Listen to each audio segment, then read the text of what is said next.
Hi everyone, my name is Charlie and today I have a review of Wave Me Goodbye by Jacqueline Wilson. This was a buddy read with Anthony of Anthony Andrews and isn't something that I would necessarily usually read, but when Anthony got in touch to ask whether I would like to buddy read a book, this is the book he chose. And sometimes it is nice for us to take ourselves out of our comfort zones and read something completely different that we wouldn't necessarily otherwise read. This book follows the character of Shirley, who is evacuated during World War II and ends up sent to a little village out in the sticks. She and two other boys, Kevin and Archie, I believe their names are, end up staying with this older woman who lives in a large house called the Red House with her maid Chubby.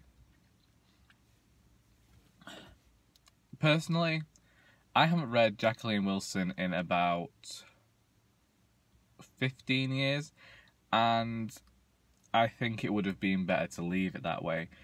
I think that perhaps she has either changed the way in which she writes, or I have clearly changed as a reader, and that has influenced why I didn't care for this book.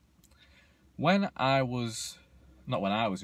nephew was younger, and I was reading him The Very Hungry Caterpillar, he got bored with that book and decided to read it for himself because I was going too slowly. So he took the book off me and went, he ate this, and then he ate this, and then he ate this, and then he ate a butterfly, and then he put the book down. And this book read quite similar in that it read like the author had read and consumed all media about World War II and decided to put it all in a book as in this fashion of, and then this happened, and then this happened, and then this happened, and now I'm at word count. Because as soon as you get to that chapter where she realises that she's at a word count, suddenly the tone changes, becomes very telling, and the story is wrapped up extremely quickly. Naturally, I didn't expect a full expose into the nitty-gritties of evacuees in World War II because there isn't enough time to cover the entirety of the 4 to 5 years, I can't remember myself, the things were happening. But as World War II is such a huge, prominent event in our world's history, there is a lot of media about it. And when you include every single trope and idea that I would expect to see in a children's book about World War II, then I feel a bit like I can see where I felt that it was a bit predictable and that I could see where it was going. Personally, I didn't care for the characters. I don't think that, apart from Shirley and Kevin, any characters develop anywhere. And it does have this pace of, like, we have an event, we have an event, we have an event, we're ending now. And I think that the book could have possibly ended 150 pages before it did, and take the climax that we had at the end of the book and put it there.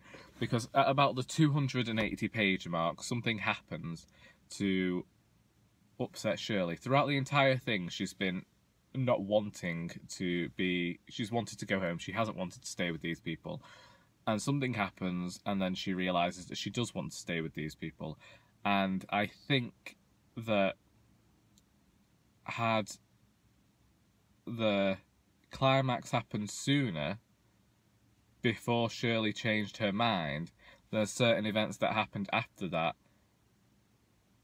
Either she had to get rid of that middle section, because the final 100 pages have Shirley with a completely different attitude than she does have on page 280, which makes the decision less believable. I don't want to spoil it, so it makes it difficult for me to say, but the ending didn't make sense, and the big climactic like twist didn't work out.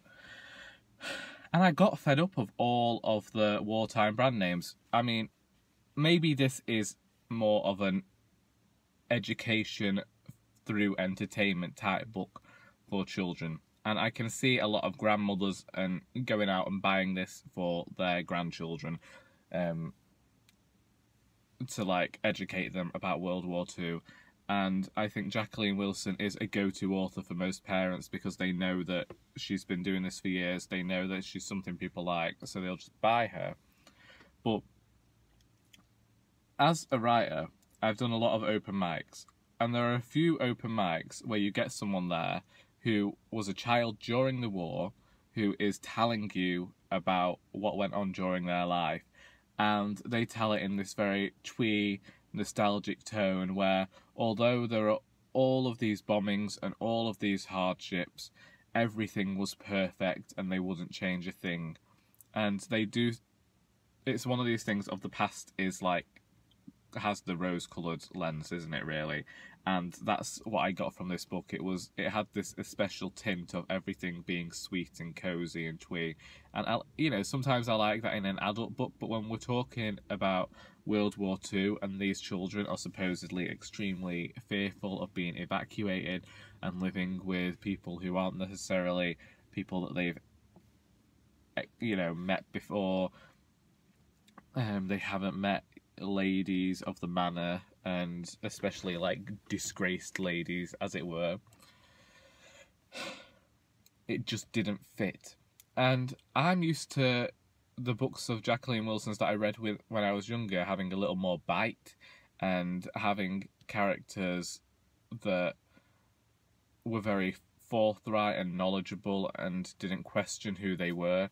And the character Shirley in this book she frustrates me because she's supposedly 10 years old, and she seemed a lot younger than that to me. And I never really felt like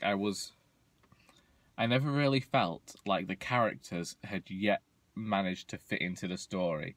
I did feel like this was very much the characters trying to find their place, and then it never really seemed to settle enough for that to happen.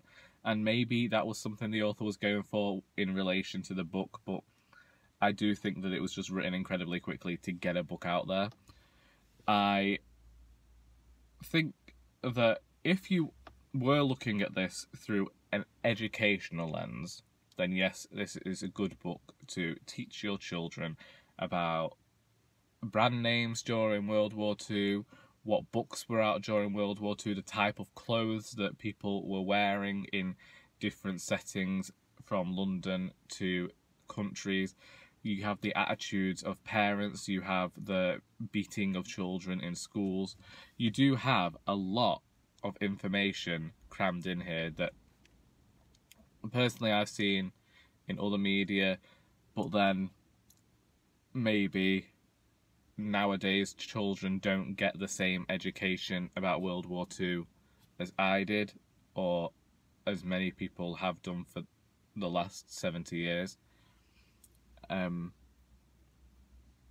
So I'm not the best person to review this book, because I will always review this book as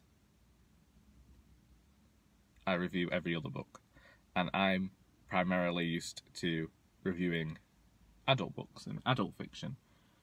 However, I have read enough children's books to know that you can still enjoy them as an adult, and I didn't enjoy this book. I think it's an incredibly quick read when you sit down and read it. I think I sat down to read the final 100 pages and I had them done in about half an hour. It's incredibly fast as an adult. It's 452 pages. I think that should you be looking for something to educate a child you know about World War II, then this would be a great book. I don't think that an adult is going to read this in the same way as I did. Well, I don't think an adult will read it in the same way as a child will. I don't think an adult going in it for the nostalgia of reading Jacqueline Wilson will enjoy it. But I think definitely, if you're looking to educate your child, that's a book for you. So that is 2 buddy reads now, in which I haven't ended up enjoying the book. So let's set up a buddy read with somebody else. And you know, if you want to buddy read a book with me, get in touch. I'll leave all of my contact details in the description. Even if it's not something that I would ordinarily like or ordinarily reach for, I am trying this whole thing of reading books out of my comfort zone, as you might have noticed this year. I don't know whether you noticed it, it'll probably sound the same to you. Anyway, if you have read this book and would like to discuss it, please feel free to do so down in the comments. I hope you enjoyed this video, and until next time, that is all.